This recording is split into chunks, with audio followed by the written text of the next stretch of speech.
Okay, I guess good morning. Thank you everyone for joining from close, from far. We are holding here in the Gemara in Mesechta Megillah Daf Tes Zayin Amud Beis 16b.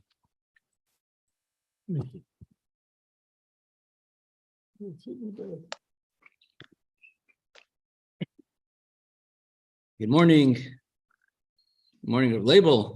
Good morning. Today you're from close. Yep. Well, not from a car. I'd be even closer. I think you sound more clear because you're speaking from closer. Yeah. So we're holding here in the Gemara Daf Tazayin Amud Beis 16b. Although it's not directly part of the Purim story, it's still very connected with the Gemara.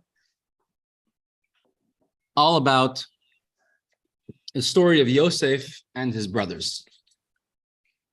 So we touched upon that Yosef wept on his brother Binyamin's neck when they met him after many years, because he knew with Ruach HaKodesh, with prophecy, that there will be a Beis HaMikdash, the Beis HaMikdash, which will be in Binyamin's portion, will be destroyed, as well as the Mishkan tabernacle, which will be in Yosef's portion, will also be destroyed. And they wept on the other one's destruction. Obviously, for their own destruction, they did not cry, because their own destruction, it's a time for a person to reflect and to see how they could start rebuilding their own Beis HaMikdash. Then Yosef told them, you see, I'm speaking to you in the Hebrew tongue without an interpreter. And just like I am not upset at my brother Binyamin for selling me, because Binyamin was not part of the brothers who sold Yosef. So just like I am not upset at Binyamin, so too, I am not upset at you. And he told them several times, Hashem arranged it, Hashem did it, because he wants me to help the rest of the Jewish people, rest of the nation, to save you when you came to a time of hunger. The pasuk in Chumash Bereishis, we said that it's all connected to the idea of Purim, the whole story and the conversation between Mordechai and the rest of the Jewish people. Mordechai was a descendant from Binyamin, from King Shaul. So Mordechai had to have extra powers, extra strength. His brother Yosef gave him lots of extra clothes, just like Yaakov gave Yosef an extra garment. It did not cause jealousy. He's saying that he is something very special, because in the future, Binyamin, descendant, Mordechai, he will be walking in front of the king of Achashverosh with 5 royal garments. After Yosef revealed himself to his brothers, and he cried on Binyamin's neck, he says, and he kissed all of his brothers, and he wept over them. Tezayin, and a rumor went out in Paro's house, saying, Joseph's brothers have come. Paro and his servants were very happy. Now they knew Yosef wasn't just a slave without knowing his pedigree. Now they knew he came from the family of Avram and Yitzchok and Yaakov. They're very happy. Now you see Yosef is a very worthy person to be a viceroy, second in command to the king. By Yomer Paro, Paro said to Yosef, why should your parents and your family stay in the land of Canaan and suffer over there from the hunger? Let them come over here to Egypt. The etna lechem, and I will give to you kol tuv Eretz Canaan. All the good, kol tuv Eretz Mitzrayim, everything good in the land of Egypt. Everything they could possibly want, I will give to them. And then take your father and his family, bring them all to Egypt. And that's what Yosef did. And Yosef sent off his brothers. He told them, Al tirgazu badarach, don't argue on the way. Don't argue about Torah learning. Don't argue about who is responsible for selling Yosef. But Yosef sent a present to his father. And it wasn't just a regular present. There was a lot of meaning and a lot of depth to this present. So he gave to his brothers 1 change of clothes. To Binyamin, he gave 300 pieces of silver, 5 changes of clothes. Ulaviv, and to his father Yaakov, he sent the following with his brothers: Asara chamorim, 10 donkeys, Noisim mituv Mitzrayim, carrying all the best that Egypt had to offer. And the Gemara will explain what Egypt had to offer.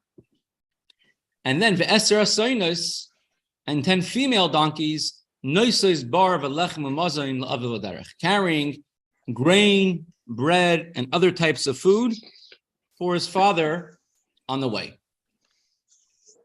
So the Gemara will now explain all the different details of this present of Yosef to his father Yaakov. Says the Gemara, Ulaviv shalach, and to his father he sent. This is the 5th to last narrow line, so it'll be probably 16b2. His father Yosef sent 10 donkeys, noisim mituv Mitzrayim, carrying all the good that Egypt had to offer. Ask the Gemara, my mituv Mitzrayim, what type of good things did Egypt offer?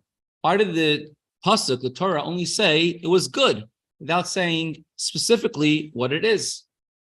Says the Gemara, Amar Rabbi Yamin bar Yefes, Amar Rabbi Lazar, says Rabbi Yamin bar Yefes in the name of Rabbi Lazar, Shalach lo yayin yashan.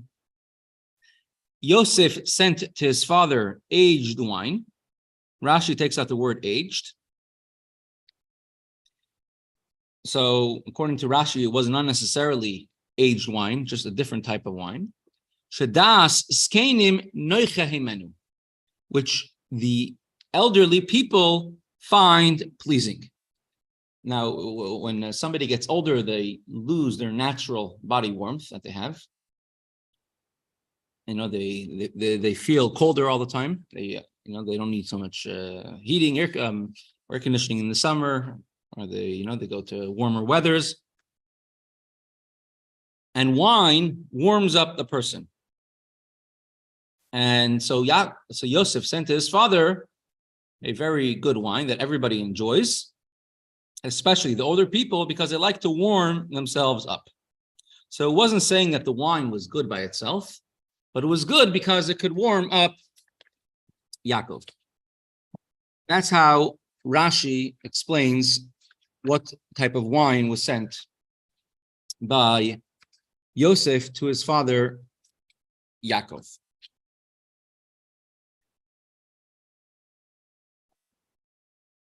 The Shalah, Reb Shaya Halevi Horowitz, buried in Tiferes, right next to the Rambam. So he explains he was a very big Mekubal, a lot of Kabbalah, and he explains about the wine, a secret of the wine that Yaakov was sent by his son Yosef. He said there's 2 types of wine in general. There's a positive type of wine and a negative type of wine. Wine could be used in a very good thing, very positive sense. For example, when Hashem created the world, he created with it what's called the Yayin HaMeshumer, the wine which will be put into storage, to guarding. Wine which will sit around until the time of Mashiach, and then Hashem will serve it at a big feast that we're going to have right when Mashiach comes, together with the Levyasan, the fish, which was made by creation, and the Shahar Bar, a large ox. So this type of wine is a very special wine, and it's the wine which is set aside for Olam Haba. And Das Zkainim, it says elderly people enjoy the wine. In Kabbalah, we learned this in Derech Mitzvah, it says the level of Atik is called, Atik means old. Level of Atik of Chachma is Atik Yomin, a man of old age, who is sitting with white hair and white beard. So Atika Kadisha, level of Atik, that is considered to be the wine which will have a Mashiach is beneficial for the old people for the level of Atik to reveal when Mashiach comes. And then he explains, there's another type of wine which is a not good wine. Wine which is drunk and people become drunk off it, the wine which Noach drank or the Lot drank, that could be a very negative experience with wine. It says that after Adam, he ate from the tree of knowledge. According to one opinion, it was wine. He had to separate from his wife for 130 years. When he turned 130, he remarried Chava, like he got back together in Chava. It was straight out in the Torah. And then they had another child named Shes. They had 2 children born on the first day. Adam wanted to do teshuvah. He separated from his wife. And at the age of 130, he reunited with his wife. So 130 in Hebrew is kuf lamed, which means kal, lightheaded, which it says nashim daiten kalas, a woman can have become lightheaded. The idea of wine is when somebody loses their feeling and their attention. The Jews were in Egypt for 130 years before Moshe Rabbeinu was born. Also the same idea, kuf lamed, 130. That's the idea of also negativity. Yocheved was born when they entered Egypt, as they're entering the country. And Moshe Rabbeinu was 80 when he redeemed the Jews, altogether 210 years. So Yocheved gave birth 130 at the age of 130. She gave birth to Moshe Rabbeinu. And Moshe Rabbeinu, when he redeemed the Jews, he was fulfilling a prophecy that was given to Avram Avinu. So the idea of taking wine and making the old people feeling warm with it, feeling good with it, is that we want to have a positive type of wine. The wine which is yain and meshumar, the wine which is guarded for the time of Mashiach, but not the type of wine which is kal. So Yosef is hinting to his brothers, I'm sending Yaakov old wine. Meaning, there's going to be altogether, the matching of the word, yain yashan is 430, saying that when Jewish people will be redeemed, it will be in a very positive way at the end of 430 years. Was there any problem with the wine being goyish wine? This was, I think, before the decree on goyish wine. Okay. The decree on goyish wine was made after the story with, the Jews sinned with the Moabite daughters, and that was as a result of the Jews drinking the wine from the Moabite wine. So after that, meaning in the 40th year that the Jews were in Egypt, that's when the decree against drinking Gentile wine was established. But so at that point, they were still allowed to drink non-kosher wine.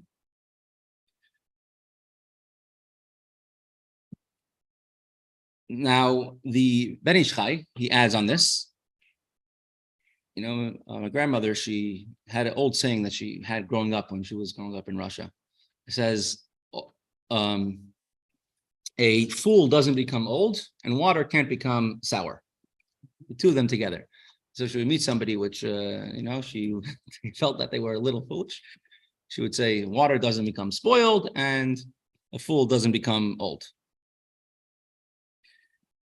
So somebody says, a Talmid Chacham, the older they get, what? You should say in Yiddish.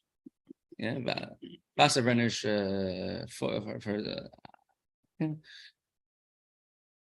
so it says a Talmid Chacham. Gemara says Zikni Talmid Chachamim. The older a Torah scholar becomes, Daitoi Misyasheves. His mind becomes better and sharper. And Zikni Amei Eretz, and those who don't learning Torah, the older they become, so then their mind becomes weaker and become more foolish. So yayin, the wine, is used a lot of times to comfort a person. It says when a mourner comes home, you have to says tznu yayin lamari nefesh. You give them a meal of wine. Give wine to those people who are sad and depressed. Altogether, he wanted to say, Yosef is sending a message to his father Yaakov. And he kept telling him, don't worry about the fact that you're going to Egypt. You should know that although it was decreed to Avram Avinu that you'll be in exile for 430 years, but don't worry about it. The 430 years already started in the past. And there's nothing to worry about. You're going to be redeemed from Mitzrayim, from Egypt, a lot sooner than the allotted 430 years. So the word Yayin Yashan, old wine, has a gematria of 430, and he's saying you don't have to worry about it. You'll be redeemed much sooner. Let's continue the Gemara. The Gemara continues now, saying the next part of what happened after the whole story, after Yaakov came down to Egypt, and Yaakov passed away. Yaakov gave blessings to his sons. And after Yaakov passed away, it says, Yosef sent his brothers to Eretz Yisrael to bury his father. And after the brothers returned to Egypt, and they saw that Yosef stopped being so friendly and so kind and warm to them, and thought perhaps now, as long as our father was alive, Yosef was being kind to us. Now that he died, Yosef wants to get revenge for the fact that we sold him. So it says over here in verse 18, Vayelchu gam echav, and his brothers went to Yosef, Vayiplu lefanav, and they fell in front of him, Vayomeru, and they told him, Hinenu lecha la'avadim. Behold, here we are your slaves. Yosef answered them back, Yomer leim Yosef, al tiro, don't be scared. I don't want to get revenge on you. Don't be scared that you have to appease me. Am I in the place of Hashem? Do I have power like Hashem had? You meant to do evil against me. Elikim chashava l'toiva. And Hashem took that very thought that you had to do something negative to me, and he switched it that it should be positive. L'ma'an asoy kayoim hazeh l'hachayos amrav. In order to do like it's clear today, that you should be alive, and you should, many of you should, you should survive and thrive in Egypt. Says the Gemara explaining this, Amar Rabbi Yamin bar Yefes, another statement from Rabbi Yamin, in the son of Yefes. Amar Rabbi Elazar says in the name of Rabbi Elazar, Hainu da Amri Inshi. This explains the common saying that people in general would say, Tala be'idnei sagidlei. Tala means a fox. Idne means at the time. Sagidlei should bow down to him. Usually, when it comes to the animal kingdom, the king of the animals is the lion. So all the animals bow to the lion. However, if let's say the fox, for some reason, is being very successful at that time, so it says all the animals should bow down to the fox because of his being successful. It's a sign that Hashem is making him successful at that time, and everyone should, at that time, give respect and bow down to the fox. So it's a saying that if somebody's having a lot of success, even if they're morally, or even if they're, not on a much lower, they really are on a much lower rung than you, you should subjugate, you should be respectful to them, bow to them. And so the brothers of Yosef, even though they were older than him, and they were perhaps wiser than him, but they would bow down to Yosef, even though he was younger than them, because he was the king, he was the one in power. Says the Gemara, Tala, why are you considering Yosef to be a fox? Meaning Yosef is in a lower rung by the brothers. Mai b'tzirusei me'achva. In what sense? How do you know that Yosef was inferior to his brothers? You're taking it as granted that Yosef was not as great as his brothers. If you want to talk about that he's younger than them, he was only 7 years younger. What's 7 years after all? Right? especially Binyamin was even younger than Yosef. So Yosef should not be considered to be inferior if you're going by age than Binyamin. And also Yosef was a son of Rachel, Yaakov's favorite wife.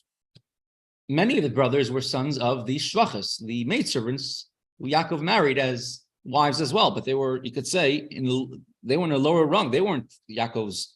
They weren't a child of Yaakov's, of Rachel, Yaakov's main wife, but rather from the other children. So, in what sense was Yosef inferior to his brothers? He was, on the contrary, superior to the brothers who are from the maidservants and older than his brother Binyamin. Answers a Gemara, itmar, hachi itmar.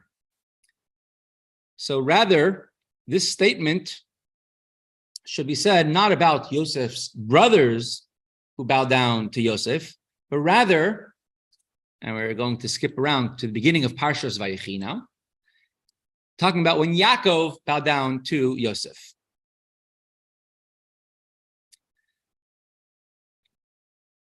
It says when Vayechi Yaakov lived in the land of Egypt for 17 years, and he became old. He was 147 years old, and it drew the time of Yaakov to die, it drew near.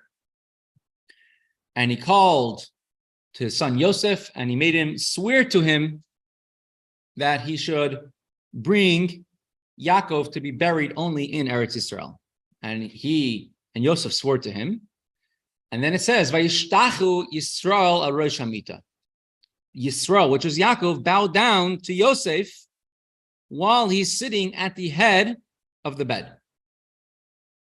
So Yaakov, who obviously is superior to Yosef in many ways, because he's his father and because he's older for sure, and even then, Yaakov, the father, bowed down to his son, Yosef. The Maharsha says that Yaakov was bowing actually to the Shechina because the Shechina was always over his head. But at any rate, Yaakov bowed down to Yosef, so we see that this saying that when the fox is having a good hour, you should bow to it, is talking about Yaakov bowing to his son Yosef. But it sounds like it's a derogatory term to Yosef. I'm saying a fox. Yeah. And God gave him a talent to interpret dreams and right, sort of talk to him through the dreams and so forth. Right. So perhaps in comparison to Yaakov, he would be considered to be on a lower level and rung down. But in comparison, okay, I'm just curious. What is this? What is the statement of Perek about better to be something to the lion's tail of fox? Right. Better to be a zanov, a tail to a lion. And alti rosh l'shualim, the head of the fox. Interesting. Okay. I mean, I think the fox always is like talk like in the sense of a conniver. You know, somebody's always scheming and making different plans. That's more the idea of a fox. I think that's where the connotation. Because why a fox over every other animal? Like what's wrong specifically with a fox? So I'm saying a person who puts himself in a position of importance, even though they're not really deserving to be there.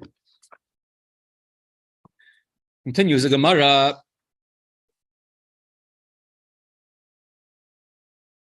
Vayinachem oisam. It says later on that Yosef comforted his brothers. His brothers came to Yosef and they told him, "We will be your servants." He told them, "Don't worry, I'm not out to get you. Do not fear. And I will provide for you and for your children." And he comforted them. Vayedaber al libam, and he spoke to their hearts. What does that mean? What is he adding on with these words? Vayedaber al libam, he spoke to their hearts. He could have just then said Vayinachem oisam, and he comforted them. What does it mean that he spoke to their hearts? Says the Gemara, Vayedaber al libam. Amar Rabbi Yamin bar Yefes, Amar Rabbi Elazar says, Rabbi Yamin, the son of Yefes, in the name of Rabbi Elazar. Melame, this teaches you, Sha'amar lahem dvarim shemiskablim al halev. He told them words that are acceptable to their heart, to alleviate the fear that they have. When a person's afraid, also in a physical sense, their heart's pounding a lot faster. And he told them words that calm them down. And he told them as a mashal, it's brought down in Rashi in the Torah. It says, Uma asara neiros, lo yochlu lechabes ner echad. If 10 candles cannot extinguish one candle, because candles make a lot of smoke. So if you have one candle standing together with 10 candles, that smoke from the 10 candles cannot put out the one candle, can extinguish the light. Yosef chose a metaphor of light because ner, candle, shows on the neshama of a person. And one light can't put out another light. It only increases the other ones. If you have 2 candles, put them together, the light becomes bigger. So Yosef's telling his brothers, you are not able to harm me. On the contrary, your actions cause me to rise to greatness and to become big, become the ruler of Mitzrayim. So if 10 candles can't put out one candle, meaning 10 brothers couldn't harm one brother, ner echad, so one candle, Yosef, one brother, ech yachol, how could he, with his smoke or with his actions, lechabes asara neiros, how could he possibly extinguish 10 candles? So the nimshal is, he's telling his brothers that you are 10 people and you tried harming me altogether to kill me. And even though you were stronger and you were more than me and you were not successful, for sure, I'm one person going against 10. It's impossible for me to do anything to harm you at all. So therefore, I'm not able, you can see I'm not able to harm you. Now, many Achronim ask, like, what's the mashal over here? Like, he's giving him an example from candles. Candles in general don't have the nature of putting out other candles. This is a question by the Taz, the Turei Zahav, the famous Meferesh on halacha. So he explains that if you take, let's say, if you have a small candle and you under it, you make a big bonfire, so that flame will leave the candle and it will go out. So he says that the 10 tribes wanted to take away the kingship from Yosef, and they should become the king, and they weren't able to do it. And Hashem made Yosef became a king regardless. The Mishnayos Chassidim writes that a lot of times smoke could put out, a lot of smoke is almost like a wind, and it's able to choke to put out a flame. The brothers thought they could put out the flame. Or one's candle has no significance in front of a large candle. You go outside with a candle while it's daytime, it doesn't have any significance. So the brothers thought that they will be so great, their stature will outshine Yosef. Still, they were not able to outshine Yosef. So Yosef's telling me, there's no way I could lower or weaken you at all.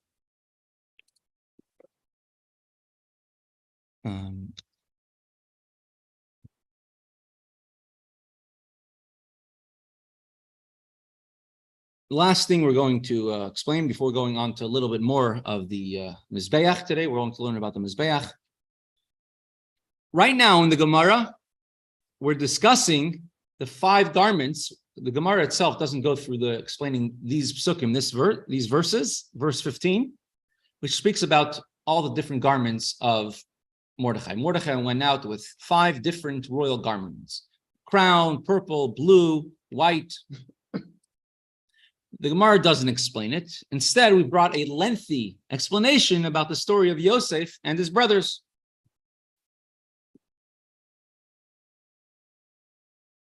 Now, in Shoshanas Yaakov, after the Megillah is read. So a lot of Singish Shoshanas Yaakov Tzalav Samecha, a song for Yaakov who's happy. Beroisam Yachad Tcheles Mordechai. When they saw together the Tcheles, the blue of Mordechai. The pasuk, the verse over here says that he had many different. That Mordechai wore 5 different types of royal garments, and when we sing about it, we only say the Tcheles. Let Jacob be happy because they saw together Tcheles, the blue of Mordechai. Why would blue cause happiness more than any of the other colors or the other royal garments that he had? So we know that tzitzis actually is tcheles. Tzitzis is blue. When the Jewish people saw that Mordechai is wearing all these beautiful royal garments, but in addition to that, he's also wearing the blue of its tzitzis. That caused them to have tremendous surprise. Mordechai was wearing a royal garment. He was wearing a royal crown, but Achashverosh had a nicer garment and a nicer crown. But when they saw that Mordechai is wearing his tzitzis, his blue tzitzis, on top of his garments, this was something unique. They're still in exile. Achashverosh is still the king. At this point, there's still no, the decree of Haman is still hanging over their heads until the next year, on Purim, until the next year, although Haman was already hung. And Mordechai is now second in command only to Achashverosh. So if he wants to get in Achashverosh's good side, let him hide his tzitzis. If Mordechai doesn't have what to worry about, and Mordechai could walk with his tzitzis out in the open, and he shouldn't be afraid, then there's no purpose of, then why is Achashverosh still have power over Mordechai? What happened is that Mordechai was under the dominion of Achashverosh, and Mordechai was able to walk with his tzitzis in open. This was something the Jews couldn't understand. They saw a Jew, seems to be someone who follows the law, and he's working for the king very faithfully. And together with that, he's openly proud and happy to be Jewish. And he's wearing his tzitzis, not hiding it, but they could see it's revealed and open. And he's walking out in the open proudly. That's something the Jews cannot understand. And that is why there's such a great simcha, such a great happiness at this point. I was once in Germany, and I was a bacher on Merkashlichas, going around visiting Jews in small cities. And one of the cities we went to was Leipzig. If you heard of Leipzig, it's famous that it used to have large fairs. People from all over Europe used to go to the fairs in Leipzig. Actually met someone over there. He's like, I have a son who lives in the US, a place you might have heard of. It's called Pittsburgh. So in Leipzig, walking down the streets in our hats and our jackets, and somebody comes over to us and he introduces himself with and he says, I'm Jewish, and I just want you guys to know that maybe you should not wear your hats and jackets out here in the street. You should wear a baseball cap. You should take your things, your tzitzis on the side, you should tuck them in, because over here in Leipzig, there's a lot of Muslims, and there's been many anti-Semitic incidents. So you should walk, you should try hiding the fact that you're Jewish. We spoke to him for a few minutes, but I told him, the Germans, we should be scared of being Jewish in Germany. Let them be scared of being Germans, let it be the other way around. Of course, we walk with our hand in jackets and our tzitzis on the outside. Baruch Hashem, nothing happened to us. Didn't even meet, nothing of that sort. There's a friend of mine, and he became from. He's actually a shliach now, and his brother. He tried getting him involved in Yiddishkeit, and he was, lukewarm. So his brother, he gave him gave him tefillin and everything. He gave his brother, and his brother went to a small town in California and was working as a cashier in a local grocery store. And he gave him his yarmulke, and he always kept in touch with him. And he told him, every Rosh Chodesh, you should put on your yarmulke. Wear your yarmulke at work that day. So he decided to do it, to try it out just one time. And so his brother went to work that day in this grocery store in a small town somewhere in California. And that day, a girl comes over to him and tells him, "Oh, you're Jewish. I'm also Jewish." And they met and they started going out together. Because he wore his yarmulke, one day he got to meet a Jewish girl in a very small town, which is a very good thing. He wanted to meet a Jewish girl, but he didn't know how he will meet a Jewish girl in a small town. So you see from Mordechai that he had no shame to wear tzitzis, even out in public. And okay, we'll continue with over here. We're holding over here in the continuing explanation of the Megillah. We're almost done the Perek. We're almost done the explanation about the Megillah. It's only going to explain maybe another few verses, but we're going to explain tomorrow. We have less than one side of a page left. We're going to explain the interesting minhag that we have. What? Wednesday. Wednesday. Yeah, we can have a share Wednesday. Why not? Yeah, but it's before Chatzos. It's before midday. Right? Wednesday we can have a class. Maybe we should bring a Suda. Thursday there won't be a share. Maybe Friday, because Friday Rabbi Darren's not here and I'm not here. And a lot of us are going into New York to the oil for Shabbos. It's perhaps not Friday either. And so it'll be Monday, Tuesday, Wednesday this week. But we're going to discuss the minhag, the custom that we have when we read the 10 sons of Haman in the Megillah, we read it all in one breath. So we're going to go through that interesting minhag, interesting custom. We're going to continue now Mesechta Middos, which discusses Mishnayos, which has the layout, the architecture of the Beis Hamikdash, and we're going to learn today about the Mizbeiach. This is Perek Shlishi, chapter 3, and the vast majority of chapter 3 talks about the Mizbeiach, the main part of the Beis Hamikdash, not the most holy part, but the main part of the Beis Hamikdash, which is the altar where all the korbanos, all the sacrifices of animals were brought, the Mizbeiach. So the Mizbeiach, it was quite a large area. Maybe I'll do some of the Mishnah outside. But the Mizbeiach was made out of three large squares, one on top of the other. The one all the way on the bottom was called Yesod, which means foundation, the bottom layer. On top of that, and that was only one amma, about 2 feet tall. On top of it, then afterwards, went in an amma. So that's the base of the Mizbeiach. There was a second square smaller than the first square, and this was called the soivev. The soivev was a large square, it's about 5 ammas tall, which is about 10 feet tall. And it was 30 ammas by 30 ammas, 60 feet by 60 feet, and 10 feet tall. And that's the whole middle portion of the Mizbeiach over here. The lower portion was 32 ammas, 64 feet by 64 feet. That's the bottom square, which was only 2 feet tall. Right, so it's 2 feet. Then again, another 10 feet. So far, it's 12 feet tall, 6 ammas tall. And then you had a third square on top of that, which was smaller than the 2 bottom squares, but also 1 amma, 2 feet less wide. And that is called the gag, the roof of the Mizbeiach.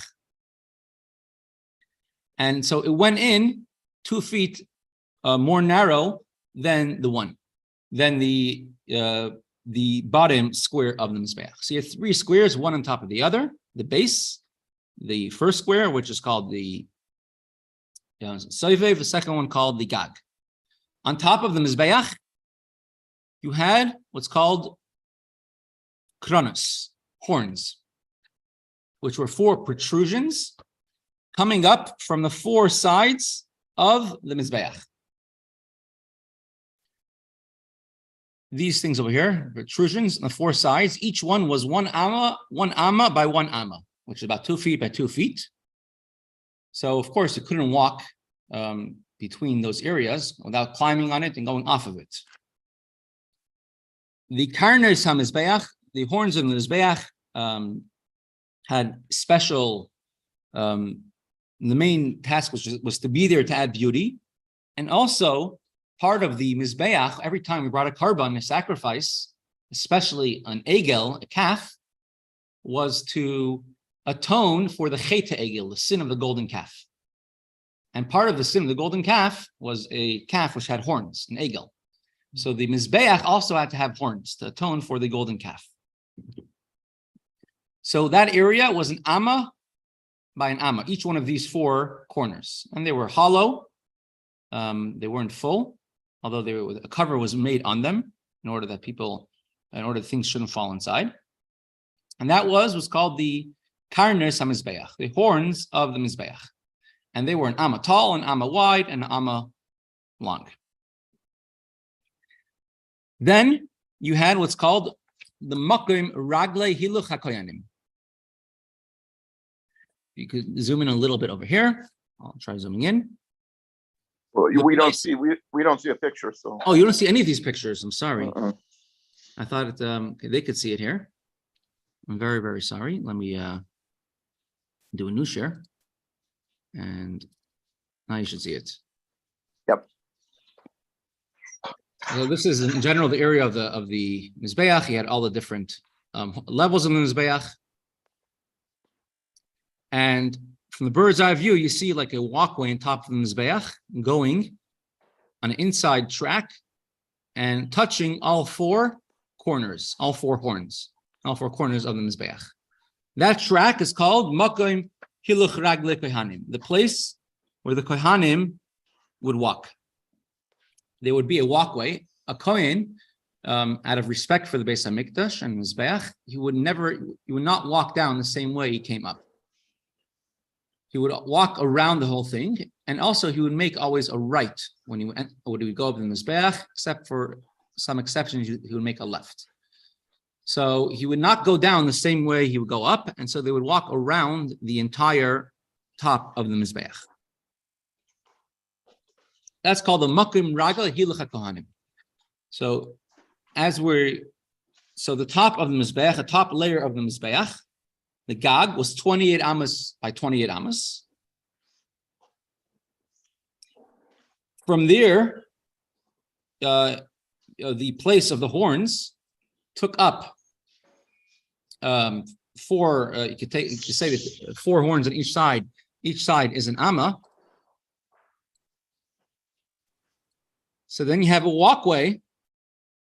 Inside of the horns is 26 amas by 26 amas, because you have on both sides a horn taking up a amma on each side. So this walkway was 26 amas long by 26 amas long, so about 50 feet long by 50 feet long. And that was a square where the kohanim would walk around. And in general, they would walk over there unless they had to be in the middle for one of the tasks, which was either adding wood to one of the 3 or 4 bonfires that were on the Mizbeiach, or to put some of the karbanos, the sacrifices, on the Mizbeiach, or to sprinkle. Sometimes they would have to sprinkle blood on some of the horns of the Mizbeiach. So that is the walkway of the kohanim. So inside of this 250 square foot area, that itself was further subdivided into different areas.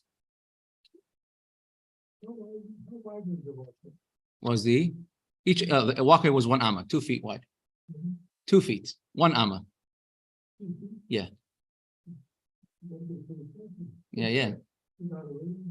Yeah, Kohanim, they have to be careful, and we'll see. A lot of times they'll be walking around the soivev. They walk around the lower portion on the walkway. There's no guardrail on the side of the Mizbeiach. And they had to walk around over here while holding with one hand holding the blood, other hand sprinkling it. You have to be very careful.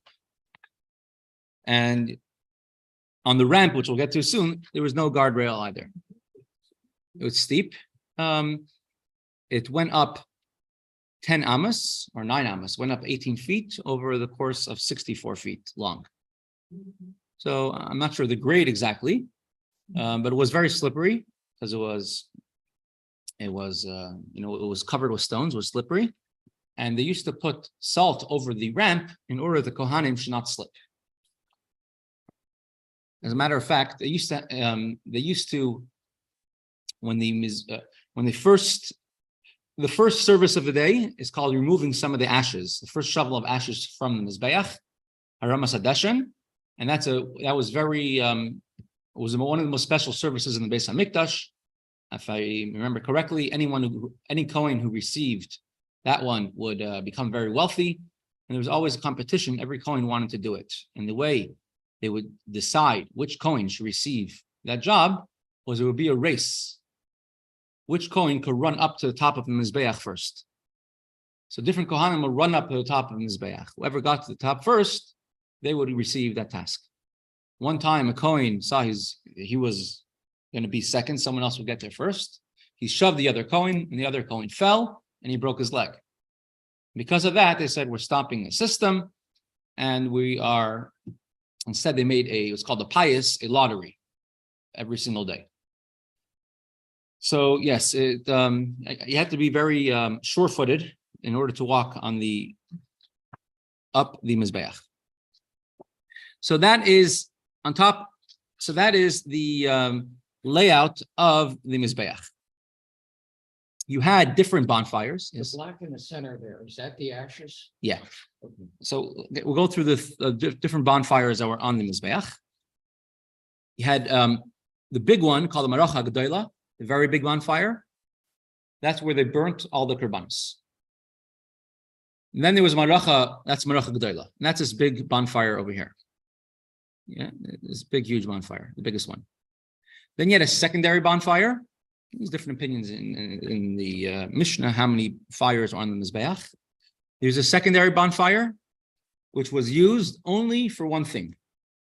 The Kohen who would burn the Tiferes that day, and there was a secondary Mizbeiach altar, a short one, where they would burn the incense inside of the Kodesh, right? The secondary Mizbeiach Hazav, the golden Mizbeiach. They would take coals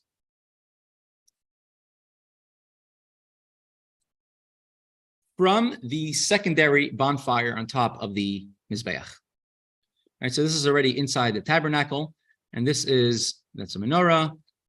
There's a golden Mizbeiach. That's a shulchan, a table with a showbread, and here is the Mizbeiach.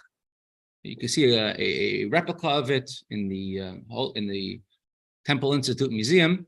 So in this Mizbeiach, they would burn Tiferes incense every single day. Either the Kohen Gadol could do it if he wanted, or a regular Kohen could do it as well. And it was a very big schus as well. So from the secondary bonfire, the smaller one, they would take the coals that will be used on the Mizbeiach HaZahav, on the golden Mizbeiach. That's a secondary bonfire on top of the Mizbeiach. There was a third bonfire you see over here. A third bonfire, even smaller than the second one. That one was closer to the entrance of the Heichal, of the tabernacle. That one was used only to fulfill the mitzvah of there should be a constant fire on the Mizbeiach. Eish tamid tukar al Mizbeiach lesichbeh, and there be a constant fire. It says in Hayom Yom that a person's neshama is a constant fire burning. Always we have to light it. And every day they would add wood, at least 2 pieces of wood to that fire in order to keep it going. And it says in the first Beis Hamikdash, a fire was miraculous and it never went out, even if you didn't add wood. But they would add 2 pieces every day to fulfill the mitzvah of making sure that there is a constant fire on the Mizbeiach. That is the third bonfire. On Yom Kippur, they would add a fourth bonfire as well, about the same size as the third one. And they would use that when the Kohen Gadol would go into the Kodesh HaKadoshim, the Holy of Holies. So then he would take coals from that fourth bonfire and bring it into the Holy of Holies. And he would take it in a shovel, and he would burn Tiferes, the incense, in the Holy of Holies, which was one of the holiest tasks in the Beis HaMikdash that could ever be. That took place. So you see, here is a Aron, the ark, with a luchos inside. In the second Beis HaMikdash, there was only the stone without the Aron, without the ark and the luchos. And the Kohen Gadol took a shovel of coals. It came from the fourth bonfire on the outer Mizbeiach, and he would burn the Tiferes on there. In the middle of the Mizbeiach, it was called the Tapuach. Sorry. It means it's 12 o'clock. In this room, they give you a alarm. I'll finish it up quickly. Here's the Mizbeiach.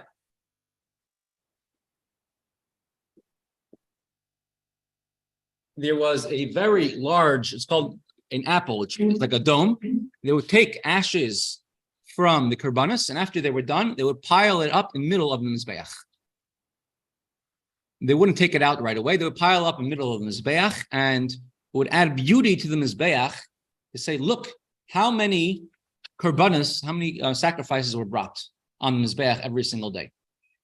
And they would, of course, clean the top of the Mizbeiach, but they would gather it all together, and on the tapuach would be the ashes of the Mizbeiach. Every morning, there would be a mitzvah. One Kohen would take one shovel of ashes and pour it on the side of the Mizbeiach, and miraculously, it always either was absorbed in the ground.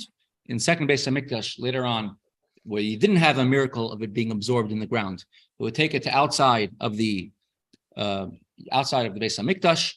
And then after that, all the Kohanim would come with shovels and buckets, and they would empty out this entire tapuach, the pile of ashes, and bring it outside of the Beis HaMikdash. Was a special place where they would put all the ashes, and then it will go along in water to the Nachal Kidron, to a valley of Kidron. Today in Nachal Kidron, they made a lot of excavations, and there's many fragments of animals that were burned from Mizbeiach, Karbanos. Many the fragments of animals are inside of the ash that they found in Nachal Kidron. A lot of it would be swept in the river, and there would be different farmers paying the Beis HaMikdash money to use the water from the Nachal Kidron, because it would be very good for fertilizing their fields, because it had a lot of animal parts in it. When it came to Yom Tiv, the holidays, they would not clean the tapuach. They would not empty it out every day. They would let it build up and become very large as a beauty for the Mizbeiach. There was a kevesh, a ramp. It's already 12:02. We started 12:07, so I'll go for five more minutes. There was a kevesh, a very long ramp, 32 amos long, 64 feet long, and it went up a height of 9 amos, about 18 feet. And this was how they would go up and down the Mizbeiach. You were not allowed to walk with steps because it would make the Kohanim's sinus go too high. There were many steps in the Beis HaMikdash. With the Mizbeiach, you're now allowed to walk with steps. There was, on top of this corner over here, there were two holes called shisin. Shisin had pipes built into the Mizbeiach, which they would pour down wine for Karbanos down over here. And on Sukkot, they would pour down the water that was drawn from the Simchas Beis HaShoeva. They would pour it down over there as well.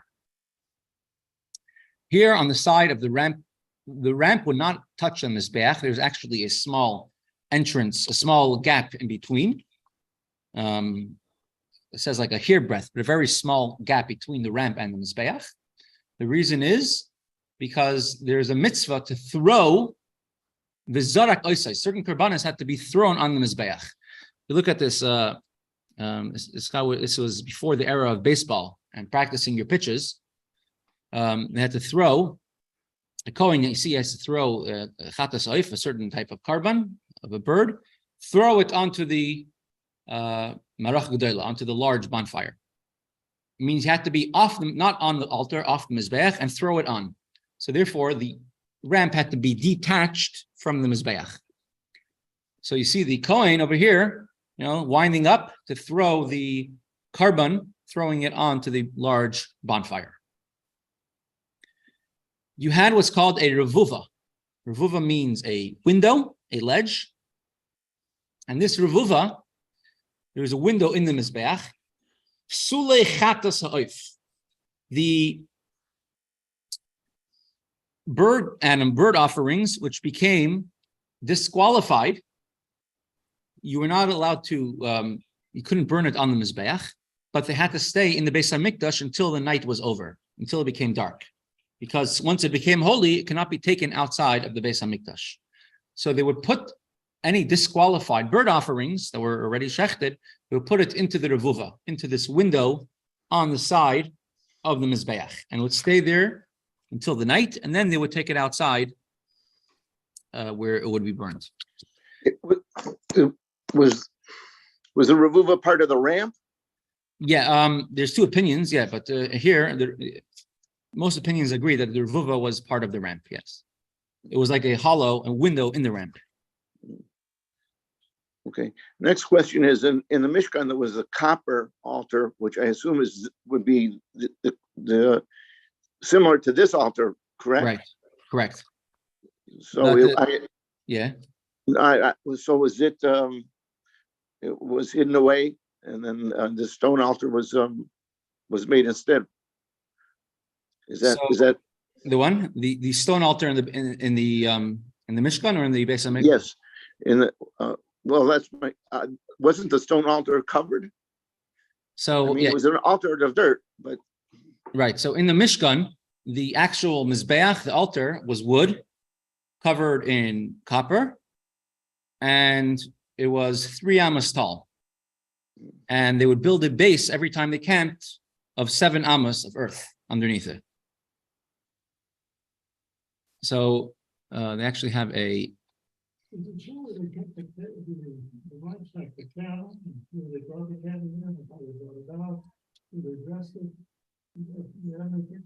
I'm saying where they, but that's other parts of the Mizbeiach. There is somewhere over here a part of the tabernacle, the Mishkan. Tabernacle, the karban. So over here there is. This is what the, at least according to one of the opinions, what the Mizbeiach looked like in the desert. Over here. So it was only 3 amos tall, which is about 6 feet tall. And they had a revuva net around it. And this is how the artist envisioned it. And it was wood covered in copper. And every time they camped, they would make a base out of it, out of sand, whatever they found in the ground. So the ramp was also made out of stones or whatever else they found over there. It wasn't carried. The ramp base was not carried around with them. They had to rebuild it from new every single time. And although it was stone, but they would fill it up with sand in order to cover it, to cover the area. So that's what in the Mishkan and tabernacle, it was like this. In the Beis HaMikdash, was a lot different. They sort of built a mold, the entire area of the Mizbeiach. They built a mold, and then they filled that with stone as much as they could, and then they sort of mixed it together with water in order to make it solid. So the fact that the Mizbeiach was able to be dismantled was it's a very big thing, because it was such a large, solid structure. So here you see certain parts of the karbanos ready to be brought up to the Mizbeiach. Here is the window, the revuva, inside of the side of the Mishkan. Over here, there was the shisin. There was like a tunnel. You're able to there were pipes going under the Mizbeiach, and there was a tunnel where you're able to sort of crawl in, unclog the pipes if they became clogged over here. Here's just a bird's eye view of the Mizbeiach. Every once in a while, they would send somebody down to unclog all the blood or things that became congealed. These were the ancient plumbing before they had snakes and before they had Mr. Rotor.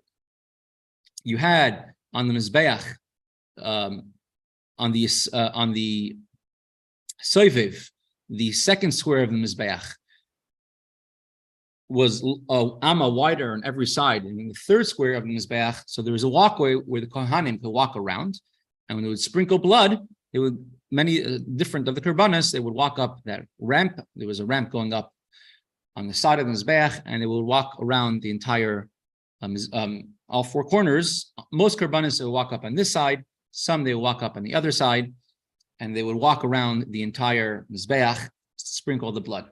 There's different ways of sprinkling the blood depending on the karban.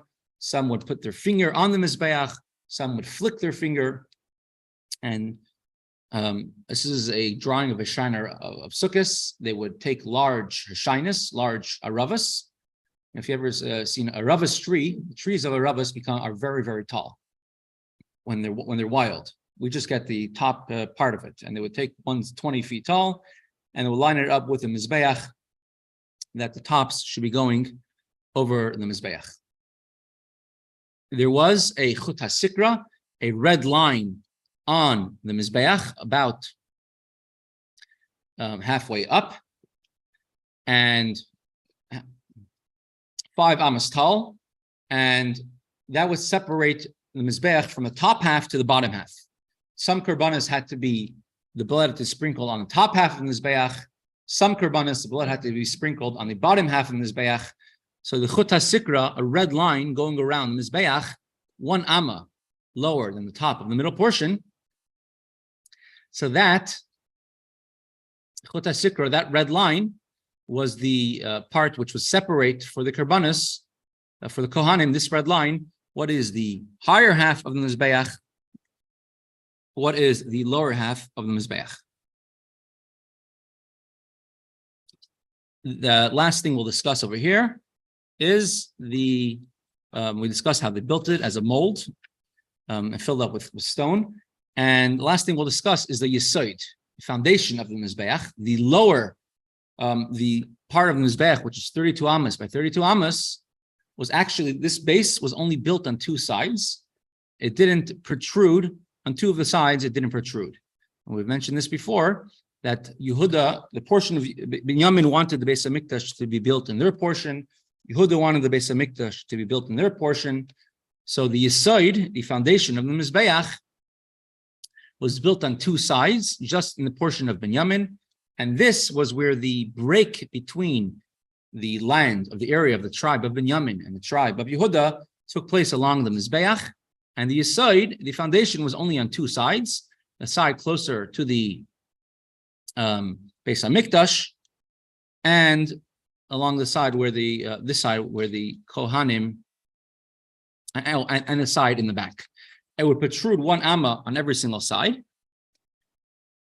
In addition to that, and at the end of the Yesod, you had 2 holes where also they would pour down different parts, where they would drain the libations that they would bring with the Mizbeiach. So next time we're going to go, Mir Hashem, describe the other part over here called the Beis HaMitbechayim. The Beis HaMitbechayim, the place, it's called the butcher house, where they would process the karbanas. And there are many different components over there, including the Lishkas HaGazis, where the Sanhedrin will be sitting right on top of on a second floor in a big gazebo, sort of overlooking the karbanas, and they would have the best possible view you could get of the Heichel. Okay, thank you. Thank you for joining.